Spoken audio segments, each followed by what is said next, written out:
வணக்கம்பா. நிகழ்ச்சி மூலமாக உங்களை சந்திப்பதில் பெரும் மகிழ்ச்சி அடைகிறேன். வாழ்க்கையில் வெற்றி பயன் நோக்கி பயணம் செய்து கொண்டிருக்கிறீர்கள்.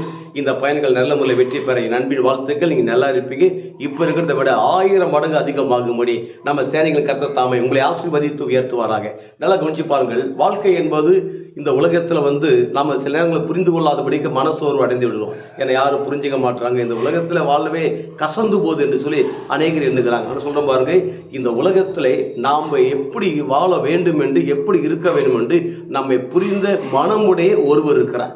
அவர்தான் உங்களை என்னை படைத்த சர்வ வல்லமையுள்ள தேவனாகிய கர்த்தர். இன்னைக்கு அவருடைய மனசை பார்க்க போறோம். அவருடைய மனசு என்ன என்றால், நல்ல கவனிச்சுப்பார்கள், இந்த உலகத்துல ஸ்டாண்டர்ட் லைஃப்ல வாழ்றதா கடவுளுடைய மனசு. அந்த ஸ்டாண்டர்ட் லைஃப் என்றால், நீங்கள் நீர்ப்பாய்ச்சலான தோற்றத்தை போலவும் வற்றாத நீரூற்றை போலும் இருப்பாய் என்றால் ஸ்டாண்டர்ட். இந்த உலகத்துல நீங்கள் நானும் வற்றி போகாத நீரூற்றை போல் இருக்க முடியாது. நீங்க செய்கிற வேலைகள், தொழில்கள், பிசினஸ்கள், விசேஷமா ஊழியர்கள், எஜுகேஷன் டிபார்ட்மெண்ட்டுகள், கம்பெனிகள், என்னென்ன ஜாப் இருக்குதோ அத்தனை ஜாப்லையுமே நீங்க இந்த உலகத்துல ட்ரை ஆக முடியாது, வற்றாத நீரூற்றை போல. எப்போது நீங்க ஒரு ஸ்டாண்டர்ட்ல வாழ முடியாது தான் தேவன் விரும்புகிறார். அதாவது ஸ்டாண்டர்ட் இல்லாதபடி இருக்கலங்க. தேவன் எப்போதும் நேற்று பார்த்ததை விட இன்னைக்கு அதிகமாக இருக்கணும். ஏன்னா ஈசாக்கு வர வர விருத்தியானான். நீங்க செய்யற ஊழியங்கள், உங்களுடைய குடும்பங்கள், உங்களுடைய பேங்க் பேலன்ஸுகள் எல்லாமே விருத்தி ஆகும்படியாக ஒரு ஸ்டாண்டர்ட்ல இருக்கும்படியாகத்தான் கர்த்தருடைய மனசு இருக்குதுங்க.